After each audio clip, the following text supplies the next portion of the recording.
Punten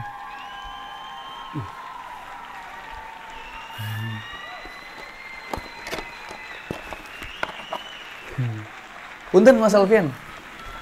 Iya, boleh langsung diambil footage-nya buat konten TikTok. Soalnya hari ini harus diupload, Mas. Oh, siap Pak. Laksanakan segera sambil makan. Oh iya, siap. Makasih Mas Alfian. Mari.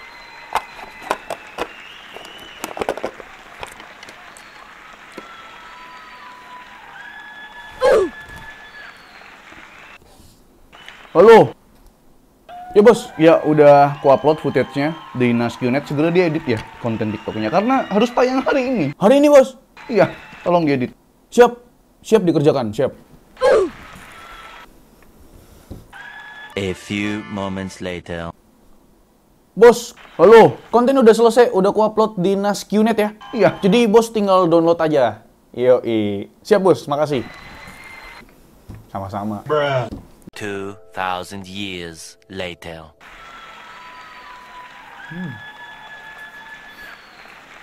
Wah, cepet juga ya mas, kontennya udah diupload aja ke TikTok. Padahal saya lihat dari tadi kayaknya masa cuma makan doang. Yo itu mas. Rahasianya apa tuh mas? Tadi kan saya langsung ambil footage gitu kan, terus saya langsung upload tuh ke NAS yang ada di studio kita. Aduh.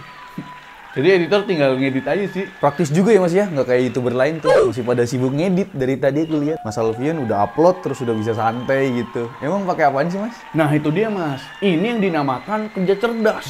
Jadi yang namanya konten kreator nih kayak saya nih, namanya Kudetek ya kan, kita kudu punya yang namanya NAS. Nah saya pribadi pakai NAS dari QNet. Boleh tuh mas aku saranin ke teman-teman yang lain. BTW udah tayang belum sih video reviewnya? Mau ditonton? Lah ini kita lagi masuk intro mas. Gimana? Lah. Udah mas, saya langsung makan lagi ya. Oke mas, monggo. Well, halo people, konnichiwa. Balikin bersama Alfian di channelnya Kudetek. Gimana tadi? Ya relate lah ya sama pekerja kreatif gitu. Makin kesini, makin kesono pak. Aduh. Enggak, maksudnya makin kesini ukuran file tuh makin gede gitu loh. Kayak buat kita nih para konten kreator itu kan ya kerjanya kan nge-review gitu kan. Kita kan ambil footage gitu kan. Kayak kita produksi video tuh perharinya bisa kayak 176,7 kilogram, nggak maksudnya pokoknya banyak lah. Setiap hari kita tuh bikin atau produksi konten video tuh banyak gitu. Jadi memang ukuran file tuh bukan lagi MB tapi lagi bergiga-giga pak. Bahkan bukan bergiga-giga lagi tapi berpuluh-puluhan giga. Nggak mungkin kita berlangganan cloud storage gitu. Kayak makin gede berlangganan cloud storage itu makin mahal per bulannya. Kayak contohnya aku pribadi nih, aku berlangganan yang namanya Google Drive. Kalau nggak berlangganan Google Drive udah nggak bisa kerja gitu. Terus ada yang namanya iCloud tuh di iPhone tuh, apalagi YouTube Musik, Spotify, IPL rumah, listrik. Oke, cukup. Intinya cloud storage itu berlangganan mahal lah. Jadi kita tuh pengen yang ya sekali beli langsung jadi gitu, nggak perlu berlangganan lagi. Ya contohnya inilah. Kita beli satu kali yang namanya NAS gitu kan. Ya biar nggak usah berlangganan tuh bayar tiap bulannya lagi lah. Mahal, ngabisin duit. Tapi bre, perlu diingat, bukan cuma kita sebagai konten kreator atau media doang yang butuh yang namanya NAS ini. Semua lini pekerjaan juga butuh yang namanya NAS. Contohnya klinik, rumah sakit, bioskop, bahkan kang karaoke juga butuh sebenarnya yang namanya NAS ini gitu. Dan kebetulan bre, di video ini atau di studio kita ini ada yang namanya NAS dari brand QNAP. Ini adalah QNAP TVS HX74 series. QNAP sendiri itu emang udah cukup terkenal di dunia per NAS ya. Dan emang QNAP itu berdiri sejak 2004 di Taiwan. Dan emang dia berkaitan dengan yang namanya keamanan data. Dan juga berkaitan dengan yang namanya surveillance ataupun CCTV lah gitu. Jadi bre, nggak usah lama-lama, langsung aja ya kita bahas ini NAS storage dari brand QNAP, yaitu QNAP TVS H474. Let's go kita review. Di QNAP TVS HX74 series, pengguna diberikan pilihan untuk menggunakan OS terbaru mereka yang disebut QUTS Hero atau QTS. Untuk QUTS Hero OS memiliki fitur lebih advance dari OS pendahulunya, yaitu QTS yang masih berbasis file system ext4, karena QTS Hero udah pakai file system ZFS yang punya kemampuan manajemen volume lebih baik. Sistem operasi QTS Hero juga ada fitur self healing, jadi integrity datanya terjamin bre. Terus ada proteksi ketika listrik atau unit tiba-tiba mati, sehingga ketika unit QNAP-nya mati karena listriknya mati, nggak perlu file system check. Tampilan unit QNAP TVS H474 mirip perangkat NAS pada umumnya bre. Sisi depan udah pasti ada tray storage-nya yang bisa dibuka tutup dan bisa menampung harddisk 3,5 inci ataupun harddisk 2,5 inci. Yang tipe ini ada 4 tray. SKU lainnya ada yang tipe H674 dengan 6 tray dan tipe H874 dengan 8 tray. Soal keamanan, kalau kalian punya krisis kepercayaan sama teman kerja, tray storage-nya bisa dikunci kok. Jadi nggak usah khawatir harddisknya hilang. BTW, produk ini bisa menampung harddisk sampai 88 terabyte. Kalau dibagi 4, masing-masing tray bisa muat harddisk berkapasitas 22 terabyte, bre. Di sebelah kanan bawah tray ada tombol power dan satu tombol shortcut yang berfungsi sebagai one touch copy. Ini berguna buat instant backup sih. Terus di sini masih ada port USB 3.1 Gen 2 masih di sisi depan. Bagian atas tray storage ada LED indikator sama sebuah mini LCD display yang menampilkan tipe produk dan IP address dari perangkat ini, bre. Kita pindah ke sisi belakang. Cukup rame nih di sini. Ada 3 lubang airflow yang punya kipas masing-masing. Terus ada 2 slot PCI extension. Terus ada port power. Turun ke sisi pojok kiri bawah ada port HDMI karena TVAS H474 ini bisa kasih output display, bre. Di bawahnya lagi ada 2 port LAN 2,5 gigabit sama ada 2 port USB 3.1 Gen 2. Masing-masing ada yang Type A dan ada yang Type C. Beginilah tampilan dari jeroan perangkat NAS QNAP TVS H474 dengan prosesor Intel Pentium G7400. Ternyata mirip-mirip lah sama PC build up, bre. Mobonya tentu didesain khusus buat perangkat ini. Kalau prosesornya udah pasti prosesor desktop dengan soket LG 1700 karena ini Intel generasi ke-12 alias Elder Lake. Surprisingly, coolingnya cukup proper ya, berupa sebuah heatsink yang areanya cukup luas. Terus heat spreadernya udah pasti berbahan tembaga dengan 2 buah heat pipe. Jadi penasaran nih sama tipe yang H674 atau H874 dengan core i5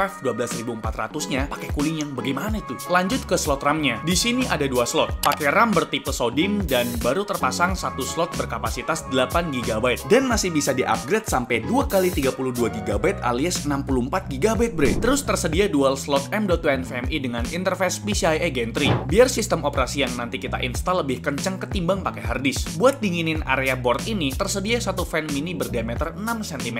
Terus di balik boardnya masih ada 2 slot PCI Express. Satunya udah Gen 4x16 dan satunya lagi PCIe Gen 3x4. Terus di sini kita masih lihat internal PSU berkapasitas 250 Watt. Di bawahnya ada sebuah fan berdiameter 12 cm yang bertugas sebagai exhaust atau pembuangan panas dari storage bay di depannya, bre. Sebelum kita lanjut ke proses instalasi sistem operasinya, saya mau perkenalkan harddisk yang kita pakai nih. Ini adalah Seagate Ironwolf Pro, sebuah harddisk khusus buat NAS, bre. Bisa aja sih pakai harddisk biasa, tapi soal durabilitasnya, harddisk khusus NAS lebih terjamin, bre. Karena emang dibikin buat nyala 24/7 alias full standby tanpa istirahat. Punya kita ini yang berkapasitas 10 TB, jadi totalnya 40 TB di sistem NAS kita. Di sini ada tambahan storage berupa SSD yang bakal bertugas sebagai case. SSD ini masih sama dari brand Seagate Ironwolf 525 yang berkapasitas 500 GB dengan interface PCIe Gen 4. Speed rate-nya diklaim up to 5000 MB/s. Oh ya, bre, mau ngingetin, kalau beli produk storage Seagate Ironwolf Pro, jangan lupa yang berstiker MFI buat dapetin rescue atau data recovery service selama 3 tahun dan buat garansi fisiknya hingga 5 tahun. Sebelum kita mulai proses instalasi OS-nya, install dulu software QFinder Pro. Ini software bakal mendeteksi adakah unit QNAP di jaringan lokal kita. Nah, di sini langsung kelihatan tuh namanya masih bawaan pabrik. Langsung kita double klik dan selanjutnya kita disuruh pilih pakai OS apa. Defaultnya sih QTS Hero, tapi bisa juga pakai OS lamanya mereka yang disebut QTS. Kita pakai QTS Hero aja dah dan klik Start Smart Installation. Terus kalau keluar peringatan hard drive missing begini, colokin dah tuh keempat harddisknya ke unit QNAP ini. Lanjut klik OK. Terus klik Next buat versi firmware-nya. Di tahap ini, masukkan username dan kawan-kawannya, Pak. Terus set waktunya. Samain aja kayak device atau PC kita. Lanjut lagi soal IP address-nya nih. Saya pilih DHCP karena IP saya dinamis alias berubah-ubah, bre. Terakhir keluar tuh summary-nya. Nyocokin data yang udah kita input tadi. Tinggal klik apply, terus klik initialize. Udah deh, tinggal nunggu proses instalasinya. Kalau udah selesai, tinggal login ke OS-nya buat lanjut ke tahap bikin volume storage-nya. Langsung aja ke storage and snapshot. Di menu introduction, klik next, terus pilih keempat harddisknya. SSD-nya nggak usah dipilih, bre, karena nantinya bakal kita pakai sebagai cache aja. Lanjut pilih tipe RAID-nya. Udah tau lah ya RAID itu apaan. Kalau RAID 0 itu stripping, alias mengoptimalkan kinerja transfer dari si harddisknya, bre. Sedangkan RAID 1 itu khusus buat NAS yang punya 2 tray. Cara kerjanya, RAID 1 itu mirroring, bre. Jadi yang lebih diutamakan adalah backup-nya. Nah, kita di sini pakainya yang RAID 5 karena harddisk kita kan berjumlahnya 4 tray. RAID 5 ini cara kerjanya mirip RAID 1 kok. Jadi kapasitasnya dikorbankan sebagai wadah backup. Harusnya kita dapat sekitar 35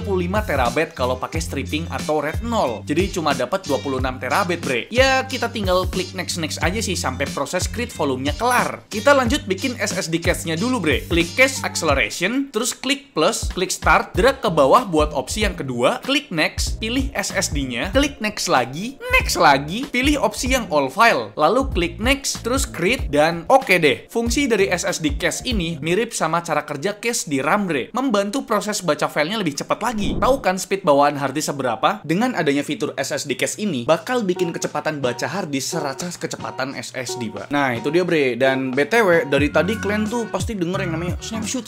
Emang snapshot tuh apaan sih? Gitu kan, kayak dari tadi tuh disinggung mulu gitu. Jadi, bre, snapshot ini agak mirip sama backup, tapi beda. Kalau backup kan emang file utuh yang di copy paste. Kalau snapshot ini cuma nyimpen block base. Maksudnya gimana tuh, Bang? Misalkan di sebuah file editing, saya ada nambahin footage karena klien minta revisi. Nah, snapshot ini cuma nyimpen blok perubahannya aja. Kalau di contoh ini, berarti si footage tambahannya aja yang disimpen, bre, bukan full data file editingnya, sehingga lebih menghemat space storage. Jadi, bre, contohnya nih penggunaan fitur snapshot dari QNAP ya. Kalau misalkan nih ada data yang nggak sengaja dihapus sama contohnya editor Kudetek lah gitu kan, ya otomatis datanya itu masih bisa kita restore karena saya nekem ya namanya fitur snapshot itu. Ya intinya fitur snapshot dari QNAP ini berguna banget lah. Jadi kalian nggak usah was-was kalau tiba-tiba datanya kapus atau tiba-tiba hilang gitu kan. Biar praktis, snapshot bisa dijadwalin kok, bre. Mau itu per hari, per jam, bahkan per menit. BTW, operation system QUTS Hero ini ada limitasi snapshotnya, yaitu sebanyak 65.536 kali. Tapi ini tergantung ukuran file yang di snapshot sih. Kalau storage-nya udah terlanjur full, ya file yang lama bakal di-replace atau ditimpa sama file snapshot yang baru, bre. Ya cuma bisa nge-snapshot 40 kali. Nah, sekarang nih pengetesan transfer datanya atau transfer rate-nya. Jadi di sini ada beberapa skenario, bre. Pertama, kita hubungkan dari laptop atau PC langsung pakai LAN ke yang namanya NAS QNAP ini ya. Jadi ya langsung lah gitu pakai kabel. Itu kecepatan transfernya 280-an megabyte per second loh, bre. Itu kenceng banget. Kita transfer file sebesar 4 GB dari laptop ke QNAP-nya ini. Dan kalau misalkan kita pakai jaringan lokal atau kita pakai wifi di sekitaran ya rumah gitu ya, itu kecepatannya sekitar 10-12 MB per second. Ngikutin kecepatan dari si wifi yang kalian gunakan. Dan mungkin kalian masih tanya gitu, jadi sebenarnya fungsinya cuma itu doang, Bang, untuk NAS dari QNAP ini? Sebenarnya fungsinya itu banyak banget. Contohnya, kalau PC editor kalian atau PC editor saya pribadi nih, itu storage-nya full. PC editorku kalau nggak salah 8 TB doang harddisknya. Nah, kalau full kan bingung tuh mau ngedit gimana. Ini dia fungsinya kalau kalian menggunakan NAS dari QNAP, Pak. Jadi kalian tuh bisa langsung ngedit dari QNAP-nya ini. Misalkan dari kamera ya, memorinya cabut, terus langsung masukin ke QNAP ini ya. Langsung diedit dari QNAP-nya langsung bisa gitu kan. Untungnya ada fitur yang namanya SSD cache ya. Jadi ngeditnya jadi lebih kenceng lagi gitu loh, coy. Dan SSD cache ini juga kalian bisa pakai buat misalkan contohnya untuk preview video. Jadi dengan adanya SSD cache ini ya nonton videonya jadi nggak patah-patah lagi gitu loh, dibandingkan dengan kita nggak mengaktifkan SSD cache-nya. Jadi lebih lancar lah nonton videonya, walaupun video kalian tuh 4K yang notabene kan kapasitasnya gede. Kalau misalkan kalian lagi di luar rumah nih, contohnya kalian lagi di mana gitu ya, lagi liburan gitu, kalian masih bisa ngakses pakai aplikasi Qfile di HP kalian, mau di Android ataupun di iOS tuh udah ada. Kayak misalkan editor kalian tuh udah selesai ngedit video, terus tinggal di-upload aja atau ditaruh di NAS QNAP ini. Nanti anggota lain atau saya pribadi bisa nonton videonya tanpa harus datang tuh ya.